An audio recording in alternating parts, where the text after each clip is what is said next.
Okay, so this is another game I really wanted to play. I love this game. You sound so excited for no, it. this is just how I sound normally. Hey everyone, welcome to Metroid Zero. I think I hate my existence. You're really underestimating me here. You're gonna select easy for a second. Yeah, I could beat this game in like under 2 hours. Well, maybe not 2 hours, but pretty quickly. That ship always looked really weird in this one. I can't remember how it looked in the... They don't even show it to you in the original, do they? No. No. Anyway, yeah, this is the remake of the first Metroid game. It's really That's good. so called Zero Mission. It's probably my favourite 2D Metroid game.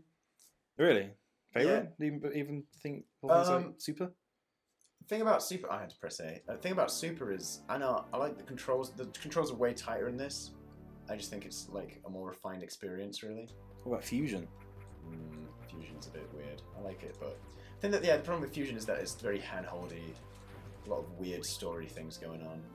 Like, you can't just play the game and enjoy it as much. Yeah, like, I think it's a good game to introduce people to the series with. Yeah, I guess.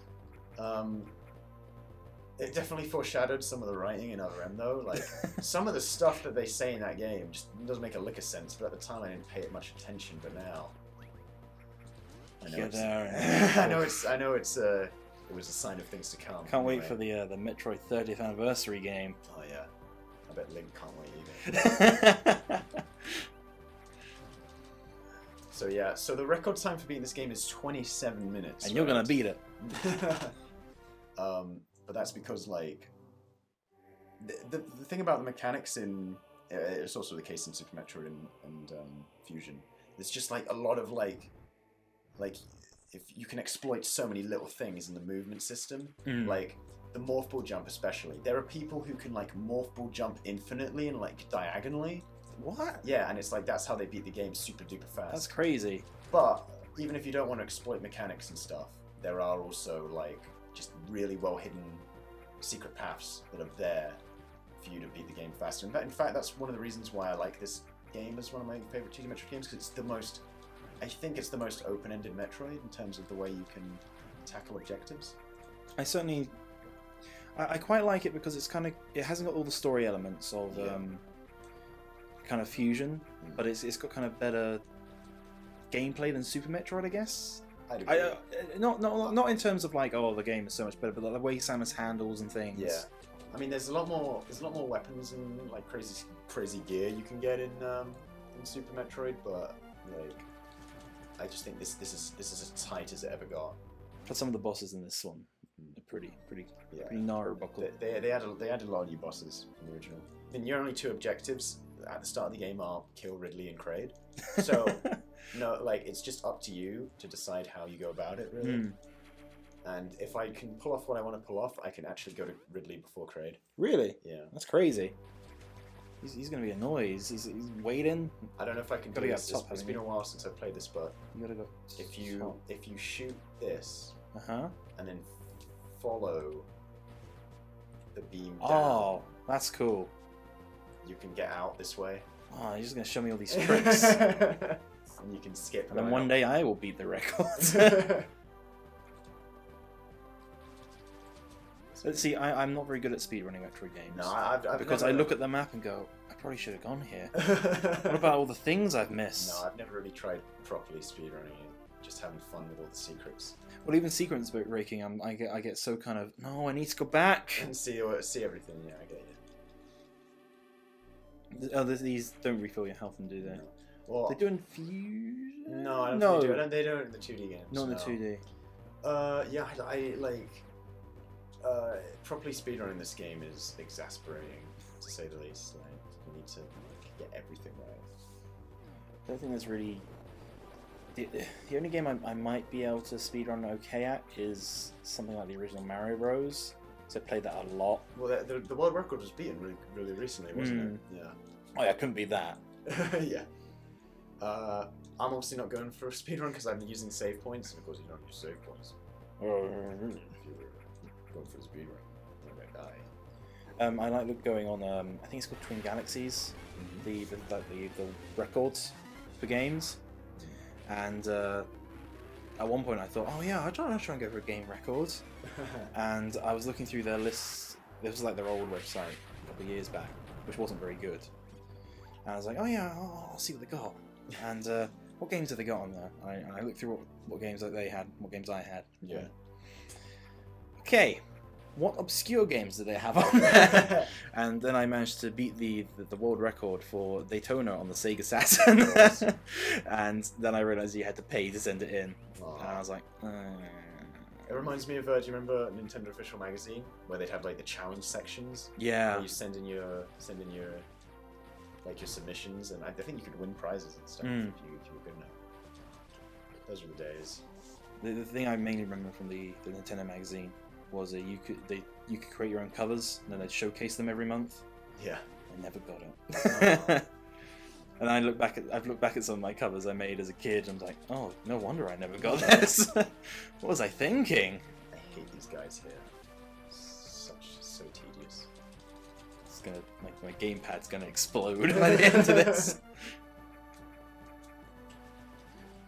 Yeah, I think we can all agree that the original Metroid is aged kind of wonky. What are you talking about? Yeah, Samus is a bit of a hunchback, but... Well, I think it's like just a case of like every corridor's the same, and like it's really unforgiving, and there's no like like the whole game is just corridors, and there's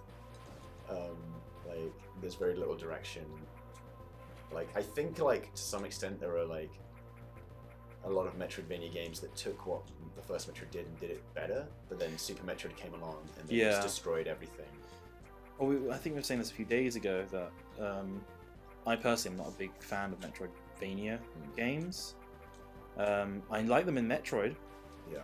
I don't like too many games that try to be the new Metroid. Well, I don't like it. I think the thing is about Metroid is that it's very cleverly designed in how it goes about it, because games like Castlevania that go Metroidvania, they just rely on their RPG systems at the end of the day. Yeah. Like they can balance it however the fuck they want, because you can just go back and grind to level up. So yeah, in that regards, it's I think that Metroid games probably do it the best because they don't rely on that kind of stuff. Even games like Cave Story can sometimes rely on it. It's also I'm not a huge fan of the look of a lot of them. That Metroid has kind of got this. It's colourful yet still kind of a proper. It feels like a serious adventure. Yeah. Whereas a lot of games just make it really dark. And there's one we were looking at that was just super brown. Oh, Axiom Verge. Is that the one you were looking at? Yeah, I wasn't all that keen on that, how that looked. I mean, it could be good for all I know, but it just looked like it was trying to be... It could be good, but it didn't sell me from what I saw. I wasn't a big fan of the visual style. Bomb. So why did the Crozos make all these... The Crozos? That's what they're called, aren't they? The Chozo. The Chozo! Yeah. Yeah, I know Metroid. Crozos. Okay. Okay, buddy. So, Sumus here is... Sumus. Metroid, you mean? Yeah, she's gonna go defeat Mother Brian. And Ellen Ripley. Did you think Craig's named after anybody? Craig. I remember you did like a video on Metroid, and you couldn't find like hardly anything to talk about, really. Yeah, Metroid was surprisingly hard to find, and it was the first video I tried to do different editing on, so I finally swapped over from my old editing software. And it turned out pretty well. I quite like the look of that one. Yeah, I loved it. I loved it with the space station and everything, like the visor and the stuff you had going on. That was really sick. I like to see more videos in that style. It's just finding the right way to do it. So I don't want to just keep doing, oh, now you're in this visor. Yeah. One of the major techniques is like, you probably know about this, the speed booster. If you crouch when you're using it, you can like, that's like, I think in like Other M, they just tell you how to do that because it's like a main part of the game, which is fair enough. But like here, they don't tell you how to use it, and you can use it to like go through secret areas. I don't think you actually need it, do you? No, not to beat the game. I know in Super Metroid you find the little animals who kind of they teach you. Kind of teach you how to do it. There's a section you can fall down where they teach you to wall jump or something. Yeah. And I hate wall jumping in Super Metroid. Wall jumping in Super Metroid is really hard. It's way easier here, and it's the way you get around like a lot of the. Oh, I totally didn't need to go here. Never mind. This is where the ice beam is. The ice beam is in the original version of the game. Right. Here, the ice beam is in a completely different place, and you go here, and it just tells you where to go. But I already knew where it was, so this was a complete waste of time. Game padding. Every time I go into these rooms, I have to get behind the statue and check out that little little thing. I know. It's another reason I'm never going to get a speedrun. So are we just heading to where it said next, or are we trying some? Well, that's what I like about this game is that you don't necessarily like need to be told where to go. While in Fusion, they shove that stuff down your throat. I kind of wish they could have done like an Alien Isolation-esque thing, where the evil SAX is just constantly following you. I mean, those are some of the best parts of Fusion, I think.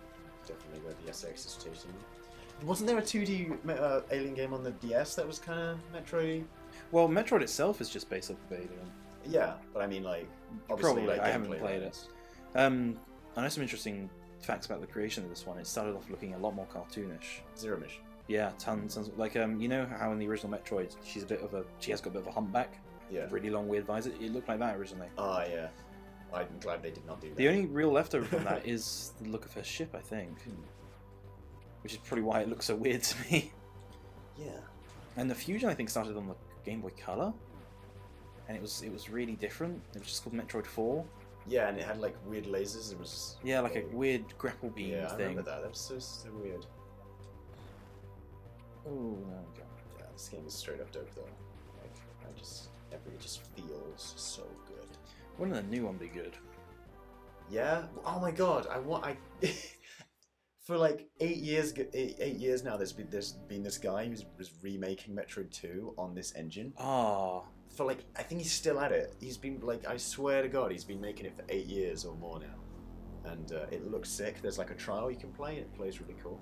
It's something that Nintendo probably should have done, because something Nintendo will probably shut down eventually. The week he goes public. I'd be so sad because he's been working on it for so long. I hope he's still working. I think I'll go this way first. Yeah, no, Metroid 2 is probably now the jankiest Metroid game out there. I think it's the only one I haven't played. I like it, but it's not like great. Like it introduced a lot of elements that were like really intrinsic later on. Like it had the save stations and the recharging areas. Had the spider ball in it, stuff like that. Really, the spider ball? Yeah, which wasn't in Super Metroid. Where you can just literally just cling to any wall. Yeah, is it in this one? Is it just in Prime? Yeah, it's just in Prime. It's not in. I don't think it's in this one. They added some things to this one. Like you get these unknown items. Yeah, those are cool. And then like you unlock those when you unlock the original, the upgraded power armor from the other games, which is like it's so sick how this game ties into everything.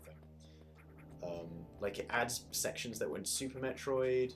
Like it all fits together really nicely. The thing I always really like from Super Metroid is you go through Mother Brain's original. Oh, I wasn't supposed to go over here. I wore jumps to get over here. Speedrun is not going well. Like you're not supposed to be able to jump over there. These fish look kind of out of Mario, to be honest. Is this a thing? Ooh.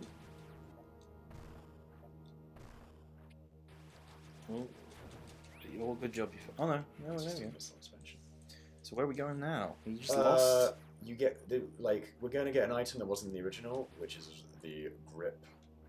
Oh, she doesn't have it yet. No, she has it by default in Fusion. Because this area wasn't in the original Metroid. Yeah. They've added quite a few new areas, I think. Well, they've added quite a few new areas, like the old pirate ship. Well, the thing is, there's an abandoned ship in Super Metroid in the exact same place that the pirate ship is in this game, so it kind of explains where that came from, which is really neat. So these unknown items, I think it's like the gravity suit and just some other things. That is a really sinister. Yeah. Like, are you sure you want to be picking this up? So you get the actual version of the item later on, but for now, they just let you destroy these blocks.